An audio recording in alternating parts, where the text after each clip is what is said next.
Welcome to the FWA review. I'm Carrie Brown. This is Martin Lipton, the Deputy Head of Sun Sport, also author of White Hart Lane, the Spurs glory years. I mean, no one else releasing a book at the moment on Tottenham. No, it's a very rare thing. There's very few of them about, apparently. In fact, it's a brave new world. We'll probably be talking about that again because no one's not talking about that book. But for now, we're going to move on to the best of the football writing in the last week, and we have to let's start. I mean, come on, 2 World Cups It's all right, isn't it? in a year. It's not bad, is it? The Golden Boys, one of the headlines. Interesting approach. Of course, Conte's saying the players need to step up, so he gives them a chance. But your writer Dave Kidd talking about where maybe the players should be, where one player wasn't for this World Cup. Yeah, I was interested because obviously in the group stages, Sancho was the star player, was outstanding, and he had to go back to Borussia Dortmund, who recalled him to play off the bench in a Bundesliga game, which is his debut. And Dave's argument is that they've got to play. The only way they're going to play is if they leave the bosom of the club. So that, you know, if you look at the squad, the vast majority of that team were at City and Chelsea. They're not going to play. They're simply not going to get into the first team because I think if you're a Southampton or an Everton or a Spurs, there's a chance that you'll be blooded. That there the managers aren't afraid to lose because they won't be sacked if they lose a game.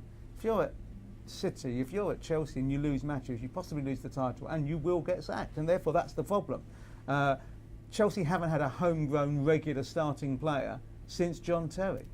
Manchester City, for all the money they spent on their academy, they're not playing. I mean, it's interesting that Phil Foden was the man of the match and won the Golden Ball, the player of the tournament, but he's still not really had a go in the first team. Now, he is only 17. We can't expect them to be 21 at 17. They've got to grow mature. They've got to become physically capable of playing.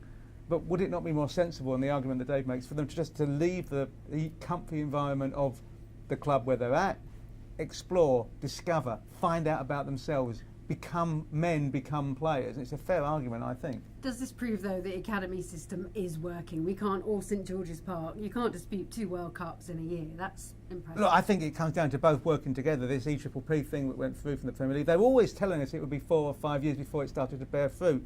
Well, guess what? 4 years down the line, it's starting to bear fruit. The 20s were excellent, the 17s, the 19s. They're really good technical players. In the past, when England youth teams were doing well in tournaments, it was because they were physically bigger than the opposition. They just bullied them off the park. And then when the other lot started to grow, we lost. These boys aren't as big.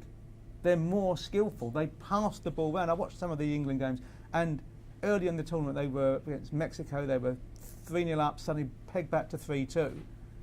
And they thought, hang on, we're just better than this lot. And then the last 50 minutes, they passed them to death. Just kept the ball. Now, English teams haven't done that. Normally, under pressure, England senior teams at tournament just drop deeper and deeper and deeper, and eventually the goals come. This lot played the right way. Well, undoubtedly the best crop of youth England has ever enjoyed. Talk to me about this. Pep Guardiola still not certain that his team are up to full quality. But do you think this is one of the greatest Premier League sides we've seen? Potentially, absolutely. I mean, there's so much quality going forward, so many options, so much variety. I think that Sane is more developed, even though he's younger, I think, than Sterling. There's more about him. I think he's less peripheral. Sterling has actually had more impact, it seems, with goals and stats, but I think Sane's become a critical player in that team. But you've also got De Bruyne, and you've got both the Silvers, and you've got Aguero, and you've got Gabriel Jesus, and then you've basically got Gundogan coming back, and all this talent. It's fantastic. But we haven't really seen them tested at centre-half, and that was their weak link last year. They're down to their last 2 full-backs. What if they get an injury at right-back? Who's going to play there? You know, there are still issues to be answered. At the moment, without question, they're the best team in the league by a million miles. They are potential Champions League winners. They're a fantastic team. But it isn't even November yet. Let's just be sensible. Let's not, you know, they won the first 6 games last season and ended up struggling for 3rd. So they're a better team, clearly, but they've won nothing yet. And George Caulkin giving an option on how you break them down. So that's a really nice read that week. This week, Martin Samuel saying, of course, fingers to his lips, which have been reported everywhere, but Martin Samuel saying, don't worry about your own team, Jose, worry about City. Well, I think that's right. I mean, look, if United don't win the league, it will be the first time in his entire managerial career that in his 2nd season, Mourinho hasn't won the title. And he will need an excuse for that, because otherwise he'll have failed. He was brought to United. He wasn't brought to United to win the League Cup and the Europa League. He was brought to United to win the Premier League and to win the Champions League. And I'm not sure he does either this season. I think that United are the most likely challengers to City, but City have got to have a bit of a meltdown for that to happen. And look, United won on Saturday against Spurs. In truth, it was a 0-0 game. It was nothing between the two teams. Neither of them played particularly well. Neither of them deserved to lose. United took their chance. If Ali scores his chance, Spurs win 1-0, and it would be tactical masterclass by Poch. It wasn't. It was just two teams that are fairly equal, and neither of them as good as City. Let's look at the other big story of the week, and did it set the cat among the pigeons. John Cross and Jeremy Wilson getting the interview with Stan Kroenke, and then he didn't turn up for his AGM. I mean, I don't understand how you can have an AGM and then not talk to the shareholders. And you have this ludicrous situation where they have a forced vote over the chairman, Chips Keswick, just because the Arsenal fans have had enough of being treated, they think, like cattle, that they're not taken seriously, they're taken for granted, they're viewed as fodder, really. They've had enough of it. And when Keswick says, when the question was asked, why can't he talk to us? Or you can read what he says in the Telegraph. That's not what you need to hear. It's unbelievably foolish, disdainful, and it's just plain wrong. And it's not the sort of thing that Arsenal should be about. They've always had this sort of degree of Etonian, we are the establishment, but they treated people properly, and they don't seem to be doing that now. And Chips walked out and lit up a cigar because that's how in touch he is with his team. Signs of the fans. Jose's finger to his lips over criticism of his players. An interesting one here from Steve Bates, though. Coutinho off for 130 million, and Klopp can spend the lot. I will still be amazed if Coutinho goes in January. I think he will go next summer. I don't think there's much point in him going in January because he's ineligible for the Champions League. So why would he? He would love to go there. I don't think he's going to kick off. We know Liverpool want Van Dijk. They should have done something about it anyhow. I still don't understand.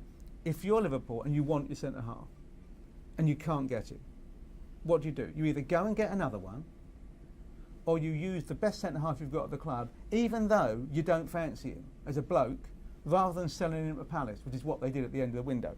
Absolute madness for me.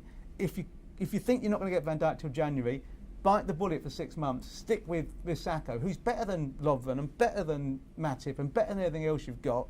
Just stick with it and then discard him in January. So Liverpool need to sort out the back. We know that. It's been clear. If there was any doubt about it, it was answered last weekend at Wembley against Tottenham. They are not in anywhere near challengers for the title at the moment with the defence and goalkeeper they've got. Ian Ladyman and I talked about this a bit with Henry Winter last week at Wembley, actually. Sean Dyche, a bit of snobbery regarding him. Lovely article by Ian Ladyman. Is he the man that should go in at Everton? I think he'd be an interesting choice at Everton. He'd have to work out a way of playing because he's been, of necessity, pragmatic. That doesn't mean he's only going to play pragmatic football, but the way he's gone about it, with the limited resources he's got at Burnley, has been about organisation, shape, grinding out results, working really hard, being tactically aware.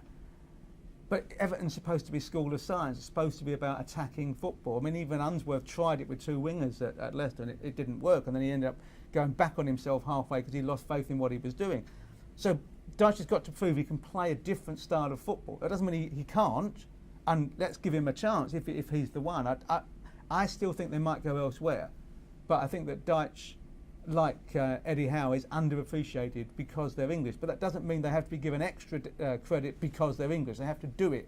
And they don't have any fallback. Oh, well, you shouldn't judge him as highly as somebody else because of his nationality. No, they've also got to do it under pressure, prove they can. I think that Howe, for example, is a better fit for Everton because of the way he plays football than Dyche. But Dyche is more likely to be the one who goes to Everton. Following on from Eni Aluko, some really nice pieces of players, not nice, terrible, but players feeling they can come out and talk more about racism. Talking to Jeremy Wilson, Adebayo Afinkenwa, well known for being a favourite actually on the football games and consoles, yes. But also a larger-than-life character who has done so much for promoting social causes, but a shame that such a big figure has had to come out and say that he's really had to struggle with it throughout his career. Look, the reality is this is a society which is still driven in many areas by intolerance, whether it's racial intolerance, sexual intolerance, misogyny, all of that. Football is part of society, and therefore it cannot be immune to or aloof from the issues within society. The only way to challenge them and to change things is to be able to discuss them openly. Because if you can't discuss them, you'll never address the issues. So whilst it's painful, difficult and problematic and indeed very embarrassing that these issues are being aired, it's essential that they are aired for there to be any chance of any prospect of realistic change for the better. Well, let's hope we hear more from players struggling with racism, and we just hope we can improve matters as we go forward. Lovely on a more old school, positive story. A really nice extract from Matt Barlow's wrote an article on Sir Stanley Matthews picking up his boots from the Co-op. Yeah, and the whole thing about Matthews and this film which has been put together by his son has been really interesting.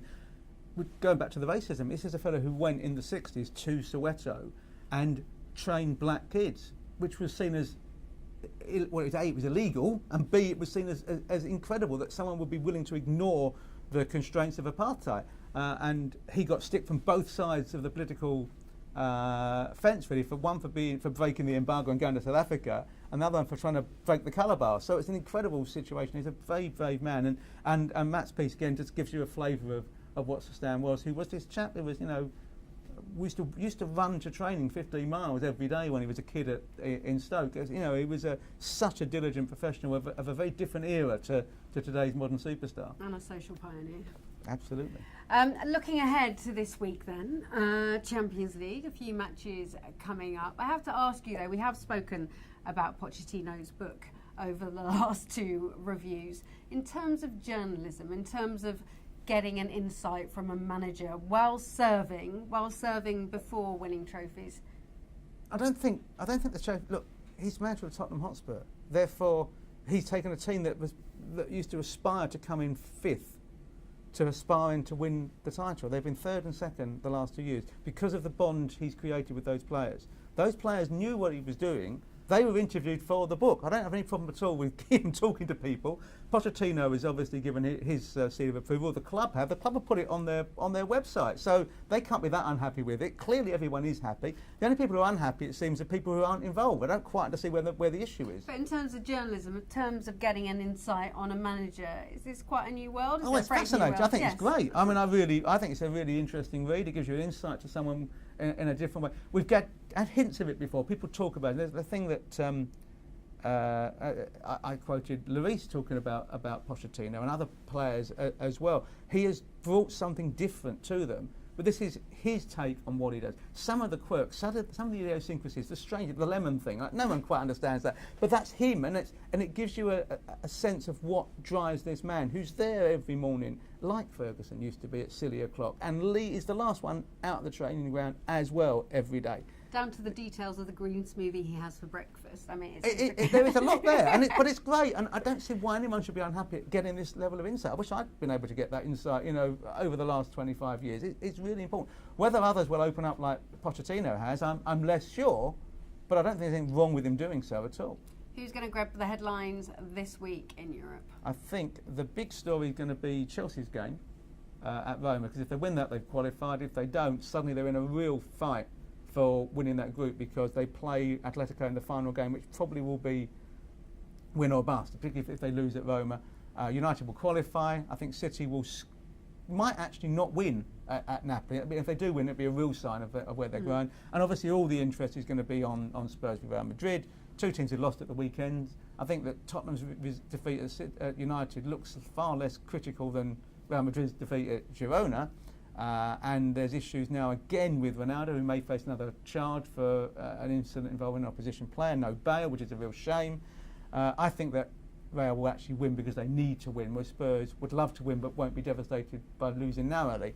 But I think that's the big game of the week. And then we've also got the Europa League stuff, where Everton have got to win a game, and they really are out if they lose to Lyon. And then the pressure and the problems around Unsworth just get bigger and bigger and bigger, and the club and everything else. And it is a genuine relegation fight they're in now.